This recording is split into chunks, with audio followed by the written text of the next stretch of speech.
person, the layman today, is exposed to a lot of information globally.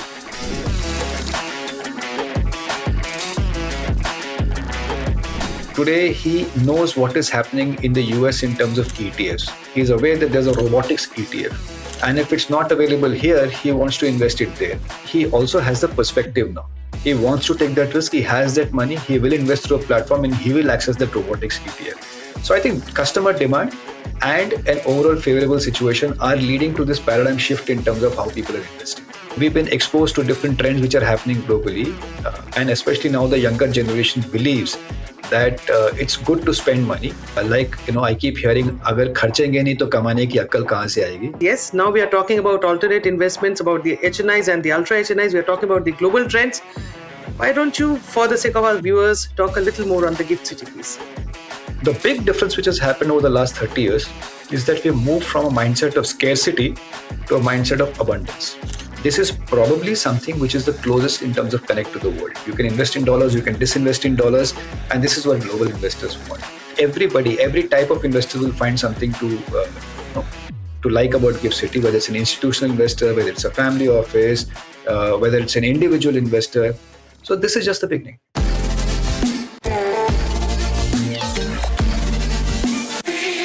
Market Thalaivas brought to you by Sundaram Alternates. Welcome, viewers, to episode 3 of Market Thalaivas. In this podcast, you get exclusive insights from Sundaram Alternates, one of the premium players in the alternate market. I'm your host, Reshmi Chakraborti. Today, we are going to explore the dynamic and rapidly evolving landscape of alternate investment in India. India's economic growth and increasing wealth have significantly impacted the investment preferences of HNI and ultra HNIs. Traditional investment avenues have been complemented and in some cases overtaken by the alternate investments such as private equity, hedge funds, private credit, and real estate. The paradigm shift reflects a broader trend seen globally. If I have to put it in a very layman's language, it is the global trends that has been impacting the overall investor psyche today. Higher returns, lower risks, and in some cases, high risk, low returns.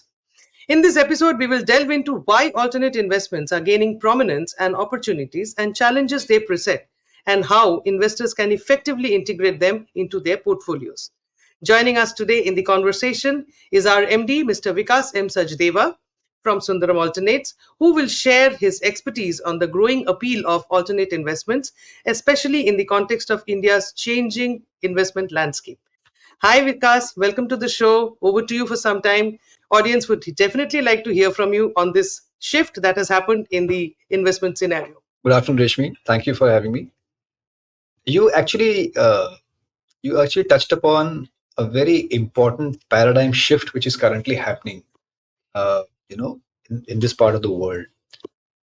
One of the things people talk about when you cross $2,000 per capita income is how your consumption patterns change.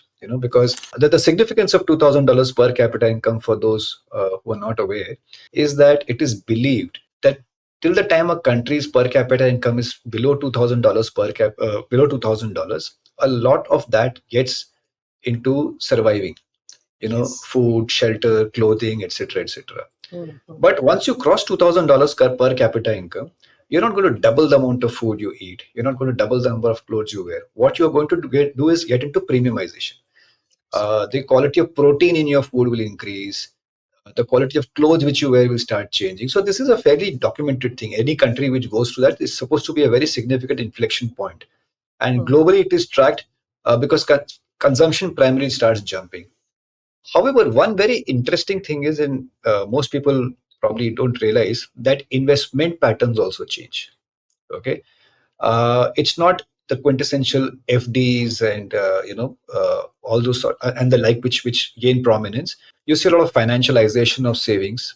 Okay, you see monies coming into mutual funds, AIFs, ETFs, and lesser and lesser money going into insurance, FDs, etc. I'm just talking about a trend. Different periods of time, different things can happen. But this is typically what happens. Not surprisingly, this is why alternates as an industry has started to take off. We just crossed $2,000 per capita income a few years ago. Okay, that is point one.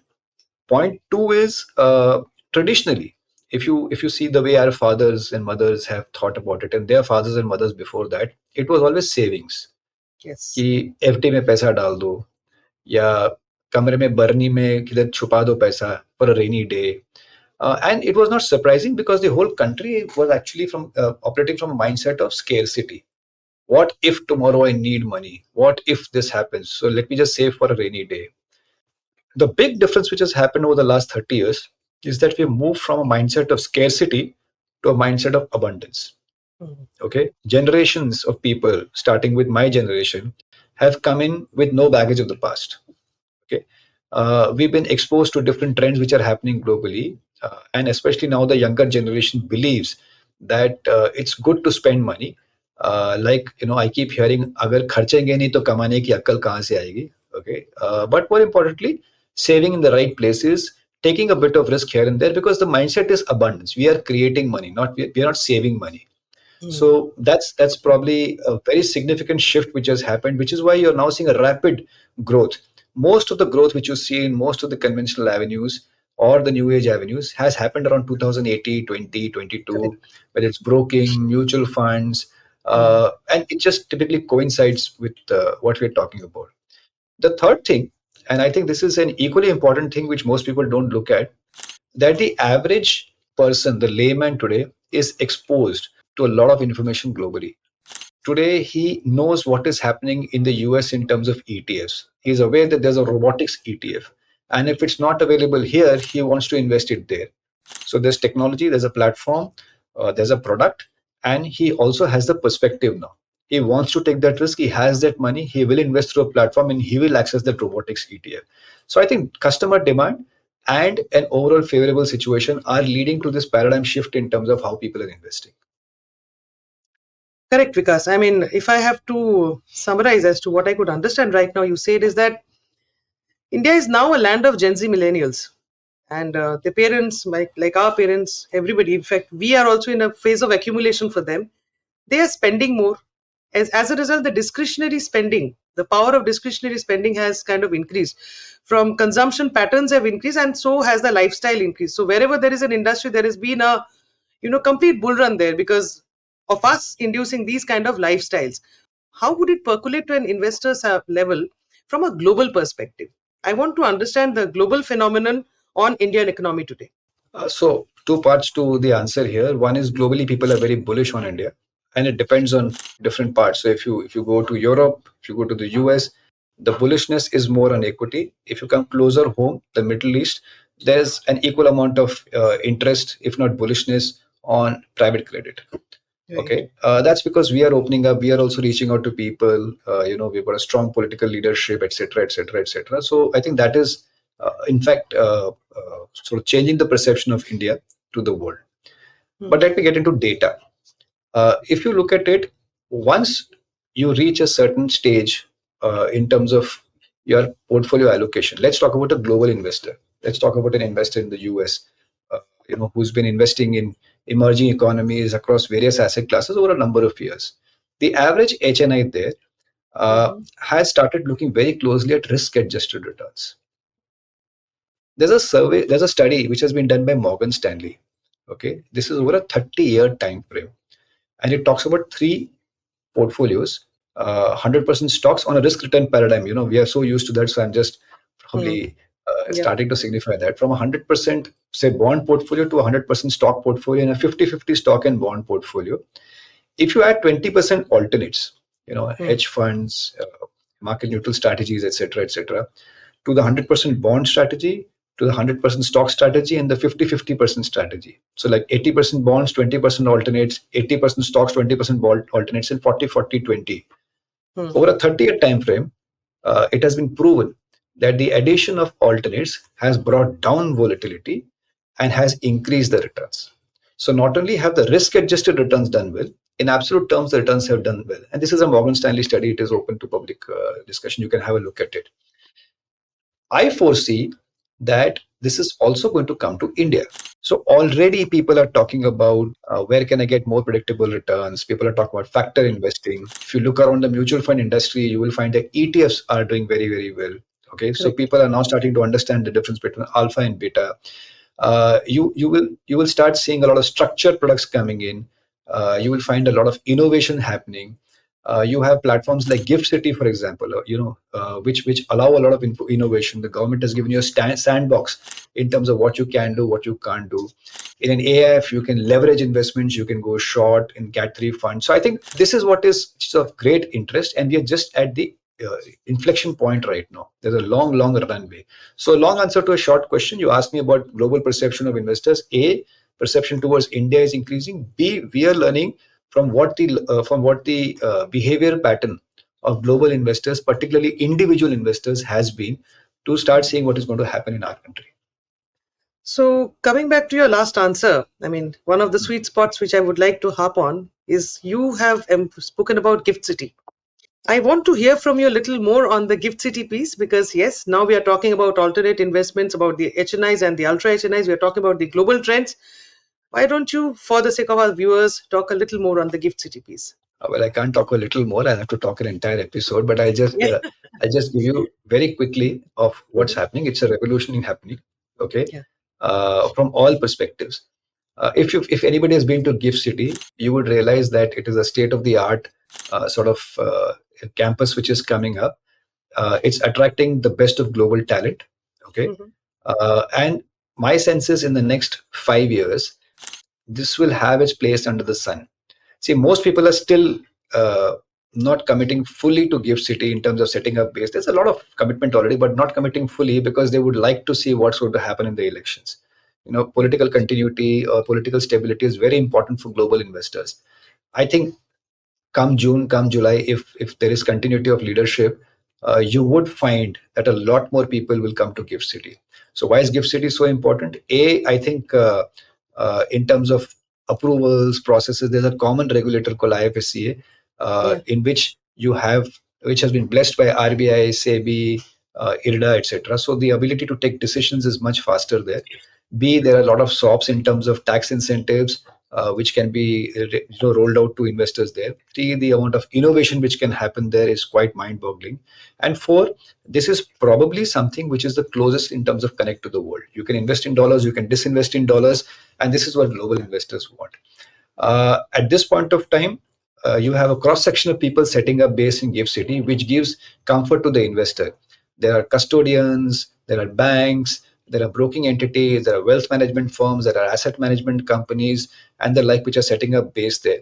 So, if you are a global investor, and if you walk into Gift City and you talk to a wealth manager there, he will be able to give you a lot more variety. Then he'll actually be able to match the variety which you would find globally.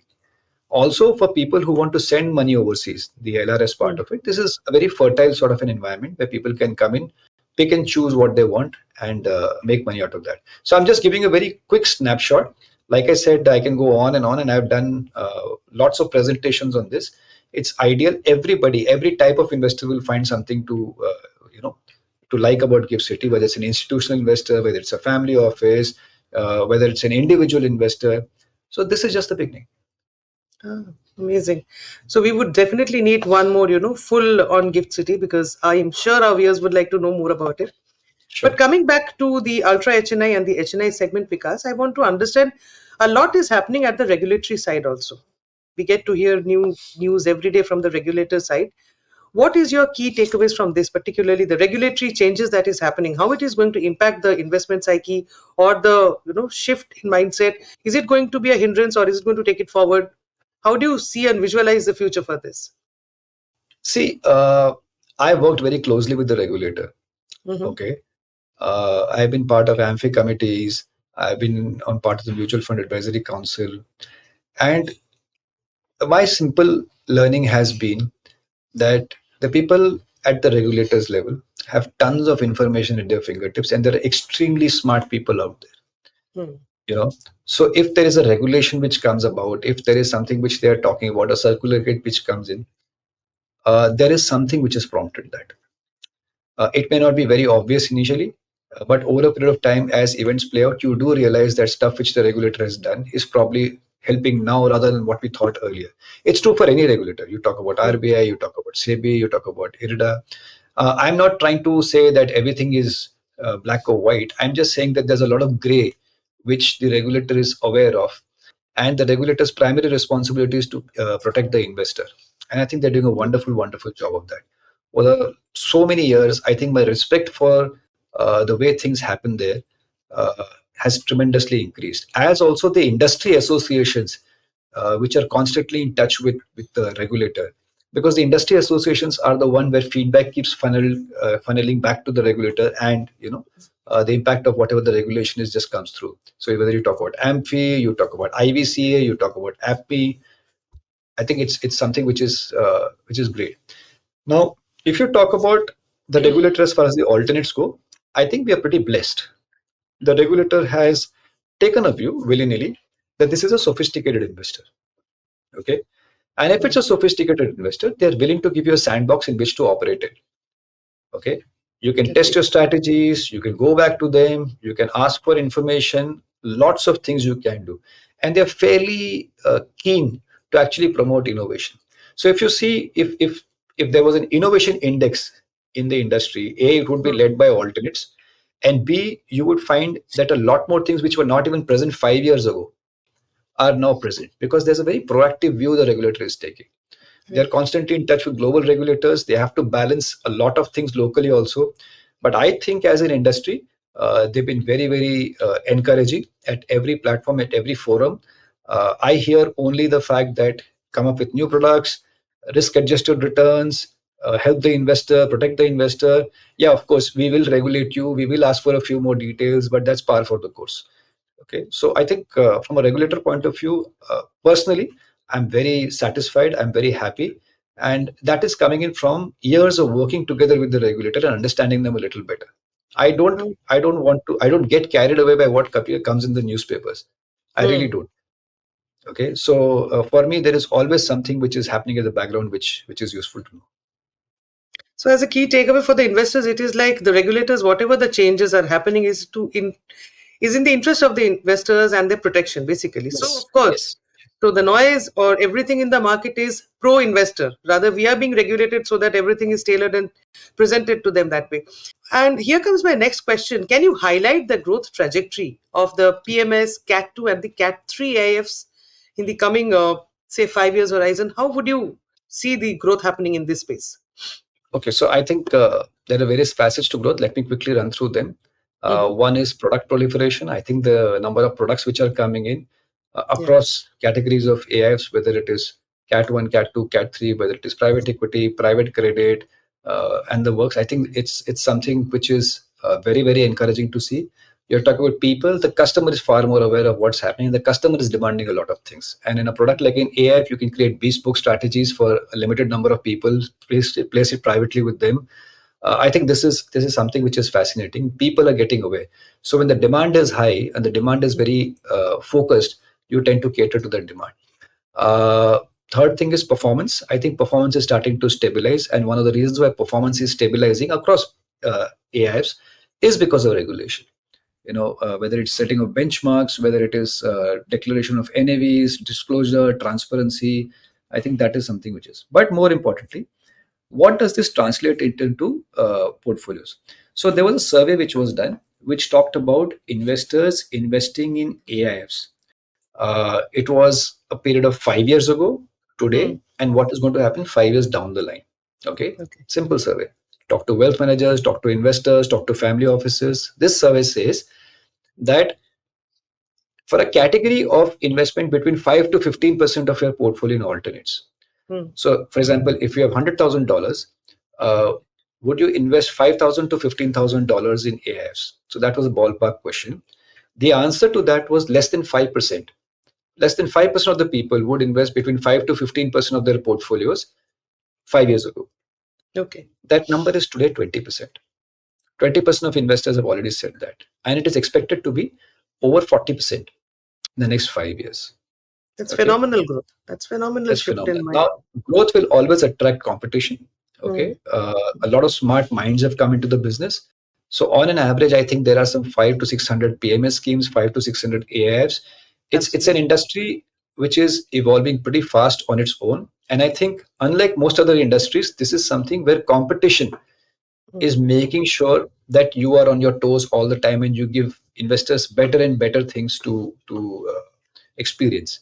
So this is something which is probably it's a very strong undercurrent which is happening, and this is something which has never been seen before in this country. So, Vikas, if I may ask you something, like we've been talking about quality and value all this while, and we see this particular segment ramping up like never before. I mean, everybody is looking onto this space. So, from an investor's perspective, the investor is also open to risk because now that he is also running the ramp and the bull run is on, what do you think ideally in the AIF and the PMS space an investor should be completely and critically looking at before curating such kind of portfolios? Because here we talk about bespoke portfolios, we talk about strategies that actually give that better alpha for them. So, what do you think is an investor mindset should be? Like you rightly said, we have too many competitors in the market, peers in the market, and all are keeping each other on toes to offer something extra. So, what should be Sure. from the investor sanity? I think if you divide investors into two parts, Mm-hmm. you could talk about, see, let's talk about the HNI and ultra HNI segment. You can Right. talk about at the upper end, I think they're fairly well aware. They know what they want, they will ask for what they want, and they will get what they want. Like I said, this is a bespoke strategy which can be created. 1,000 investors pulling together their money in an AIF, you can create a bespoke strategy within the regulatory Correct. sandbox.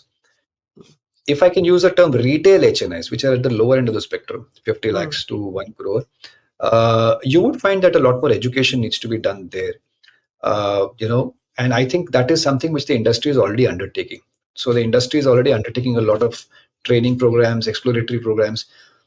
We are an industry where proactively across PMS and AI platforms, we actually call the investor and Mm. tell the investor that, are you aware you have invested in so and so thing? Okay. And this is particularly necessary for retail HNIs, people who may or may not understand the finer nuances of this. Okay. Right. The third thing, which is where I think one needs to talk to one's financial advisor. Uh, the tendency is that if I made 50 lakhs, 60 lakhs, I would shift to a PMS because that will give me a better return, Mm. without realizing that there's a risk adjusted return factor. And if you come into PMS vis-a-vis mutual funds, this is two different aspects altogether. Mm. Uh, the retail HNI tends to at times blur the distinction. They just look at it amount of money shifting from one to the other, which Mm. is where I think a lot more insights and education has to come in. SEBI has recently insisted on certification, not Mm. just of people in the manufacturing side, but also in the distribution side, which is really, really useful because this segment which we're talking about is a mass segment. You have people across the country who can, in the blink of an eye, invest 50 lakhs to 1 crore. There's tons of money available. You want to make sure that they come in right, their experience is right, so that then they can build onto the portfolio over a period of time. This reminds me of a past. You remember there was this beautiful liner when the mutual fund industry was evolving. Mutual fund सही है. उसको सही होने में काफी time लगा till the time a lot of things came in. And today everybody knows mutual fund सही है. Similarly, in the alternate space, would you like to add on to something like this? What should be an investor thinking about in terms of thinking this is the right option? The savvy investor segment, if I tell them alternate sahi hai, they would probably not take me seriously. What I want Mhm. to tell them is there are global products which are now available in India. So Yeah, alternates yahi hai. You don't need to alternating. go too far. So you can Amazing. just pick and choose what you want. Pick and choose what you want, stay invested, Stay and don't invested. run behind the extra alpha. Is that exactly what your takeaway is?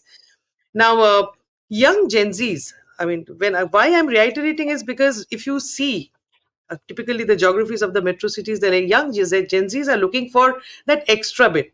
And they talk language, probably sometimes it's very difficult to decipher in terms of their investment and their roadmaps. What is the key takeaway for them from your veteran investment knowledge, market understanding? Will you give one takeaway to these young Gen Zs in terms of the alternate space? Don't come to alternates. I will tell young Gen Zs, don't come to alternates unless and Mhm. until you understand it. There are tons of ways you can still make money. There's Mhm. broking, there's mutual funds, but this is for individual investors. I Yeah, would just like to qualify that there are so many young men and women who have startups, who sold off their stake, are absolutely. actually sitting on a lot of money. Okay. And these are Mhm. smart and sophisticated guys. Alternates are for them. You know, that is exactly what worries me at times, that people think alternates is a magic wand and suddenly Yeah. it will give you tons of returns. Okay. True, it might be happening in some cases, but you have to be mindful of what your risk appetite is. So if your risk appetite is you're a Gen Z, you run into some money, stay away for some time till the time there is a sort of maturity about the amount of money you want to manage and how you want to manage the risk. But for the more evolved Gen Z investors who sold off their stakes, who are part of large family offices, by all means, look at alternates, because this is something which is going to help you reduce your volatility and increase your returns over a period of time, like I just mentioned to you. Thank you, Vikas. It was indeed a pleasure talking to you all this while. The insights you shared was phenomenal. So, any key takeaways for the visitors on the show? My key takeaway is that I love being on the show. I love sharing my insights. Please do, have people like us come on your show. This is something we would want to do more and more. And it was an absolute pleasure talking to you. Market Thalaivas is turning out to be a platform which is attracting a lot of attention, and it's the endeavor to make sure that we pass on information which is useful, which is relevant, and people can take advantage of. So thank you so much for having me. Thank you, everyone.